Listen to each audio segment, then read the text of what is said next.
படத்துடைய டைரக்டர் பரமன் ஷால்வை கொடுத்து மகிழ்விக்கணும் அப்படின்னு ஆசைப்படுறாரு.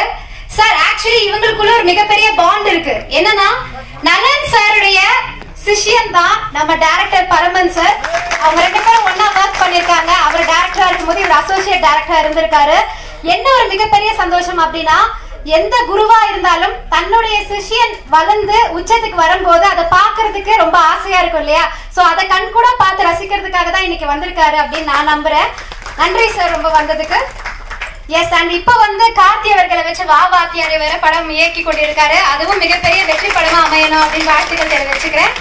அண்ட் இப்பொழுது இந்த காக்கா திரைப்படத்துடைய இயக்குனர் மட்டும் இல்ல, இவர் டப்பிங் ஆர்டிஸ்டா தன்னுடைய வாழ்க்கை ஆரம்பிச்சிருக்காரு. பாடல் ஆசிரியராகவும் இருக்காரு இந்த படத்துக்கு. லெட்ஸ் வெல்கம் திரு கே பரமன் அவர்கள்.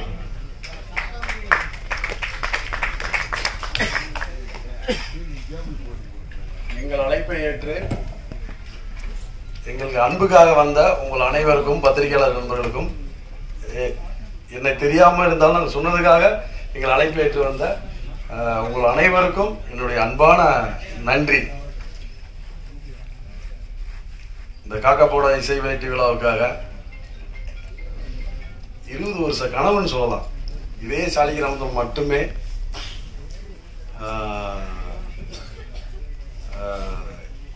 சினிமாக்குள்ள வந்தாச்சு.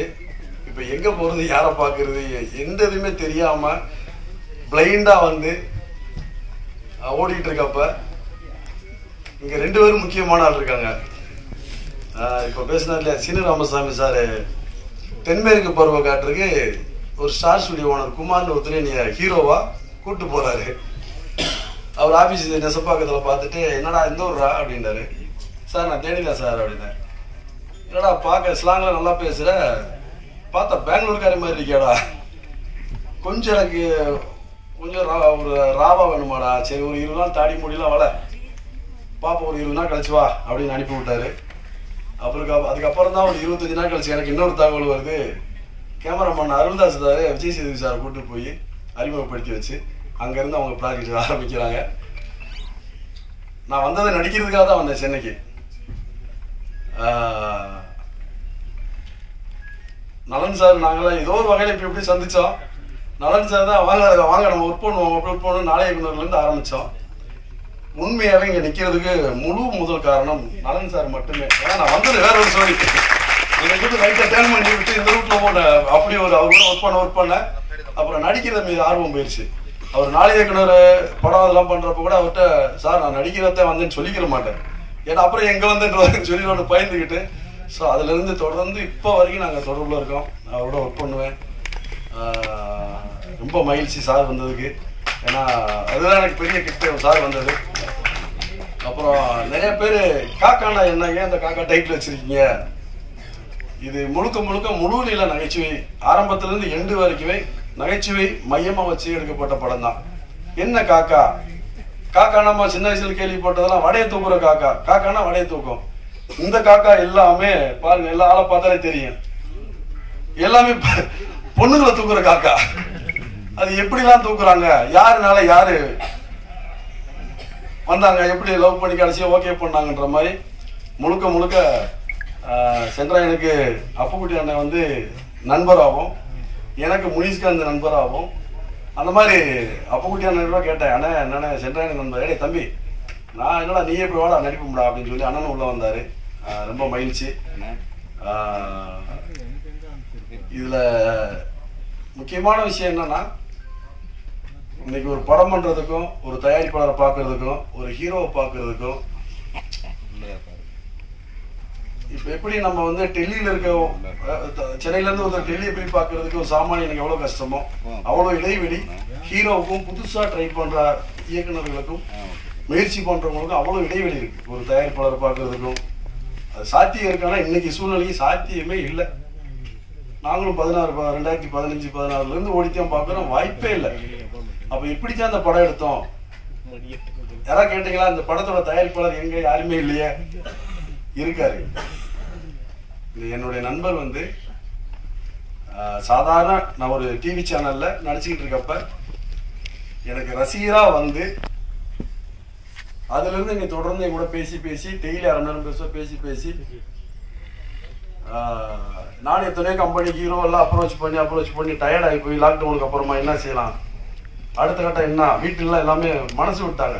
என்னடா 20 வருஷம் பண்ணாத நீ என்னடா பண்ண போற, சரி என்ன ஊர் பக்கம் கூட போயிடலாமா, பேசாம ஜெராக்ஸ் கடை வச்சிடலாமா, வீட்டுல அவங்களுக்கு தகுந்த ஏங்க இப்படி கூட போய் இப்படிலாம் மனசு விடுற நேரத்துல என்னோட நண்பர் ஃபேஸ்புக்ல நண்பரா வந்த ஒரு நண்பன் கனடாவில் இருக்காரு.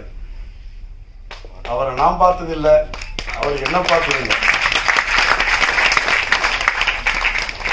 என்னுடைய போட்டோ பார்த்திருக்காரு, அவரை நான் குரலை தான் கேட்டிருக்கேன், அவ்வளவுதான் எனக்கு அவருக்குமான விஷயம்.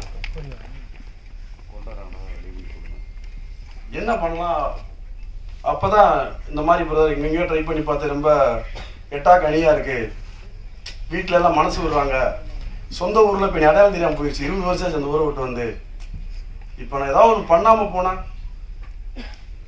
அது சரியா இருக்காது அப்படின்றப்பதான் அவர் சொன்னாரு, நீங்க எதை பத்தி யோசிக்காதீங்க, உடனே ஆபீஸ் போடுங்க, எல்லாம் தானா நடக்கும், நான் மட்டும் உங்களை பார்த்தேன், எல்லாம் நல்லபடி அதே மாதிரி சொன்னோம். கடை ஆபீஸ் போட்டோம், படம் ஆரம்பிச்சோம், இன்னைக்கு ஆடியோ லான்ச்ல வந்து நிக்கிறோம்.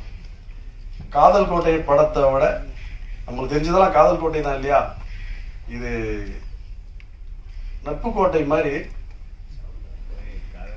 ஷூட்டிங் ஆரம்பிக்கிற வரைக்கும் அவர் யாருன்னு தெரியாது, நான் யாருன்னு தெரியாது. இன்னைக்கு நான் தயாரிப்பாளர் யூனியன்ல தமிழ் திரைப்பட தயாரிப்பாளர் சங்கத்துல நான் ஒரு மெம்பர், என்னை மெம்பர் ஆக்கி டைரக்டர் ஆக்கி 3 ஹீரோவை நடிக்க வச்சு பாட்டு எழுத வச்சு இன்னைக்கு அந்த படத்தோட ஆடியோ லான்ச்சுக்கு அவங்க கொஞ்சம் ப்ராக்டிக்கலான ஸ்கூல் லீவ் கிடைக்காதனால அவங்களால வர முடியல.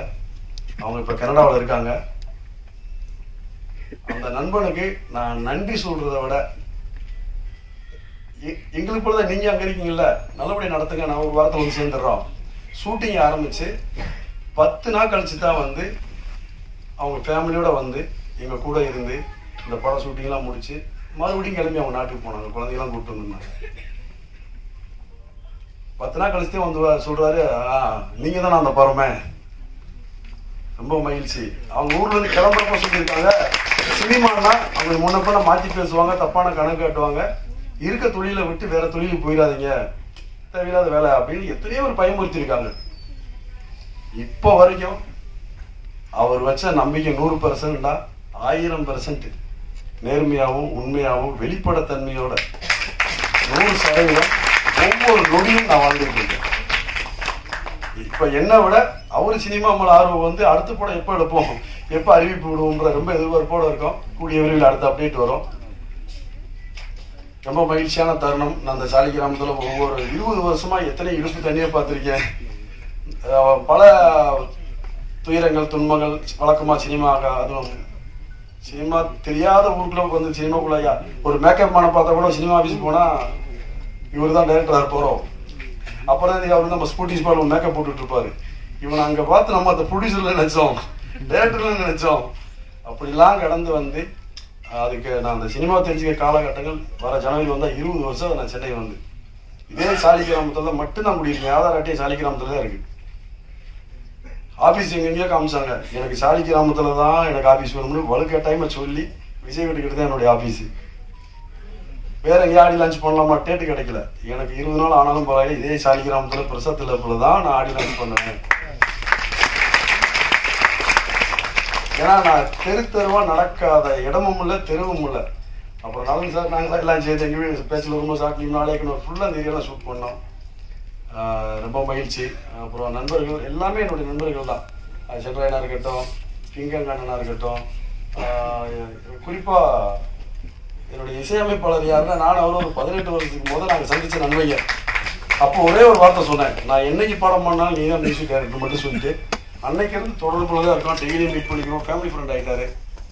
நான் வச்ச நம்பிக்கையை காப்பாற்றின என்னுடைய நண்பன் இசையமைப்பாளர் கெவின் தி கோஸ்டா, அப்புறம் கேமராமேன் அவரும் விஜய் மில்டனுடைய கோ கேமராமேன், அவரும் என்னுடைய நண்பர் தான். கோலிஸோட ஒர்க் பண்ணுறப்ப எனக்கு பழக்கம்.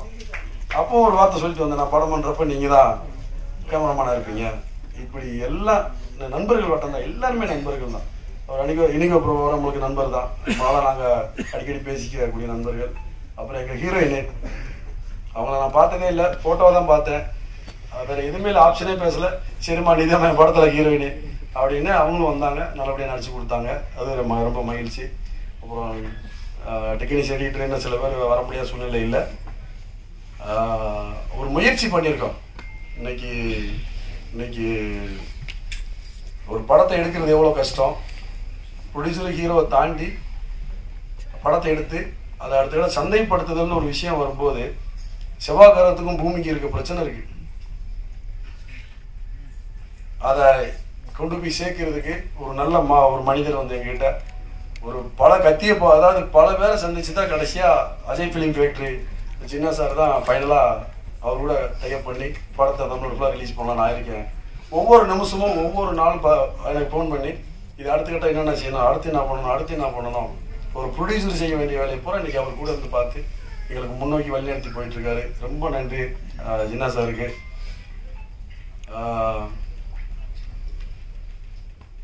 ரொம்ப மகிழ்ச்சியா இருக்கு. நான் ஒவ்வொரு படமும் யாரு படம் என்னன்னே தெரியாது. ஒரு கல்யாண வீட்டு கூட யோசிப்பேன்.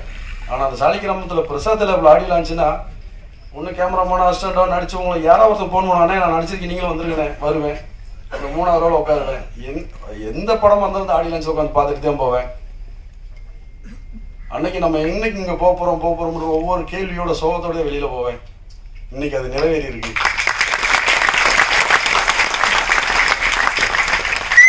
ஆஃபீஸ் போட்டேன், பிரசாத் லேப்ல ஆடியோ லான்ச் வச்சுட்டேன். இன்னொரு கனவு இருக்கு, நீங்களே ஒரு நாள் தெரிஞ்சுக்குவீங்க. அது சஸ்பென்ஸாகவே இருக்கட்டும், சொன்னா நடக்காது.